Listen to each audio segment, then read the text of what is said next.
When Israel becomes the ruling state in the world, then the Jews will say, the golden age has come again.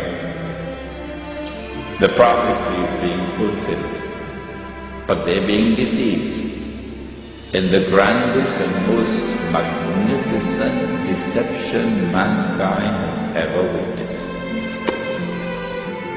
No, this is not the golden age. You have been deceived by Al-Masih al-Dajjal.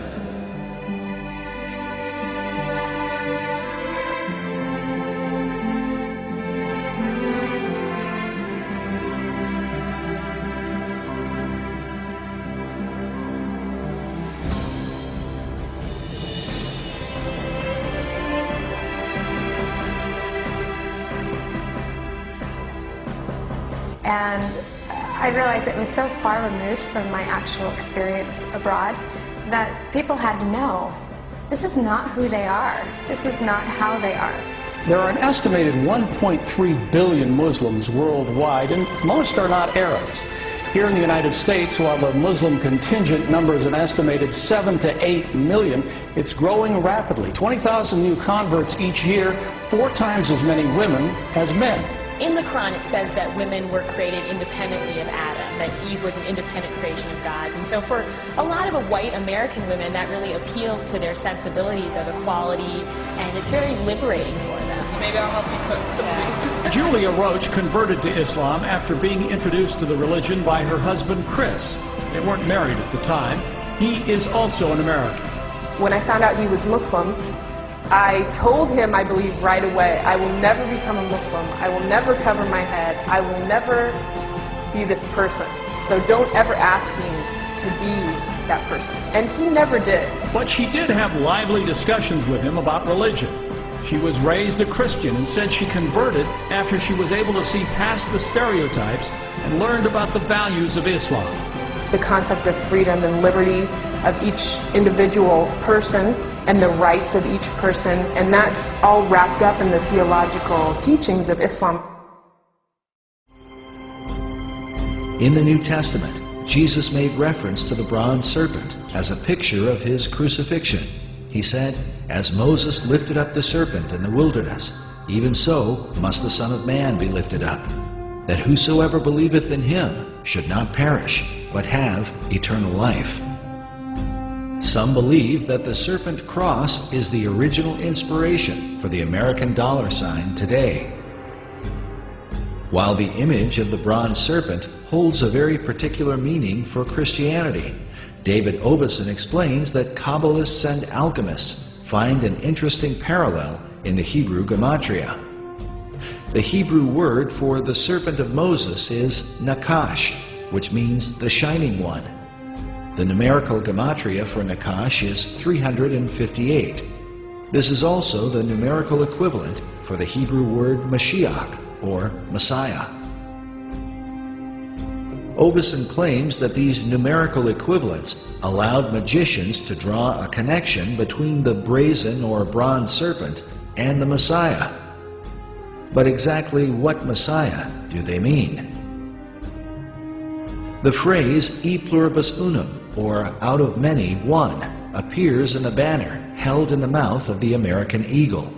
The word one appears a total of 7 times on the dollar bill. Oveson writes, "In magical numerology, the number 7 is regarded with a special veneration. Certain texts that deal with the meanings of numbers insist that 7 stands for the complete temple."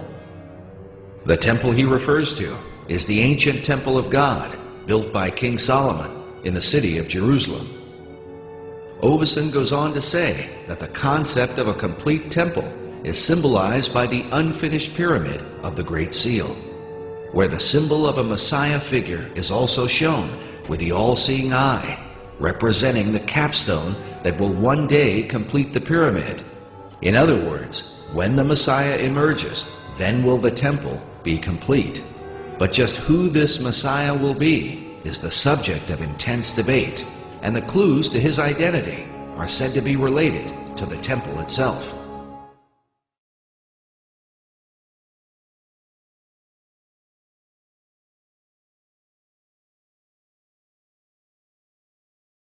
وإذ قلنا للملائكة اسجدوا لآدم فسجدوا إلا إبليس كان من الجن ففسق عن أمر ربه أفتتخذونه وذريته أولياء من دوني وهم لكم عدو بئس للظالمين بدلا.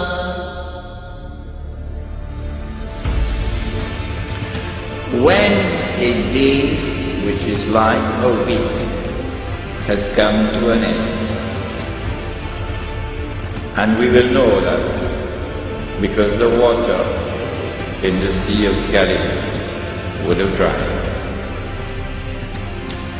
That is the time when these events are now going to take place. The advent of Imam Məhdi. For centuries, the Sea of Galilee has inspired believers the world over.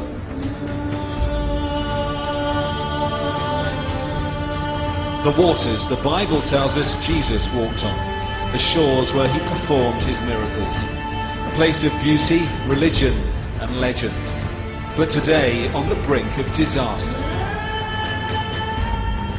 The water should be above our head, and the tragedy is that we don't need to be Jesus Christ anymore to walk here on the Sea of Galilee.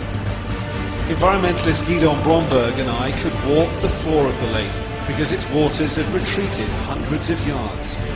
Making the desert bloom is unsustainable, and the demise of the Sea of Galilee must send that message to Israeli politicians. When the Sea of Galilee dries up, that is the time when Israel will no longer rule the world. I love this hadith. Guess why? Because George Bush could watch the Sea of Galilee going down. And Tony was his name? Yes. And Ariel was his name? Sharon. Yeah. And the Jews? They can watch the Sea of Galilee going down and drying up. And they can realize that the moment is coming. This bay should be full of water right up to those rocks. The Sea of Galilee is so low it must be pumped uphill into the Jordan now, the river it should feed. Otherwise its baptism sites would dry up. But the Jordan doesn't flow much further from here. Just a few miles to the south, this is where the Jordan comes to an end. Its last few drops are drawn off by that pumping station over there for irrigation. Then there's this, Israel's dirty little secret. The Jordan, possibly the most famous river in the world, rises again as raw sewage being poured out of that drain. Israel's announced an emergency. A lineup of celebrities, including supermodel Bar Raffaelli. Their faces cracking to tell Israelis to save the Sea of Galilee. Israeli authorities deny mismanagement. Instead, they blame the weather. Such a drought of 5 successive years, that's something we never met. And that's also something that statistically is really rare. On the waters, boatmen who fish for tourists are deeply alarmed. We used to use the first pier, and then the water level went down, so we built another one, and now another one. Do you think it's going to get better? We pray it will be better, and it will be. We trust God. It'll need more than divine intervention. Scientists say if the Sea of Galilee sinks another metre or two, it could reach a point of no return, and this could be lost forever.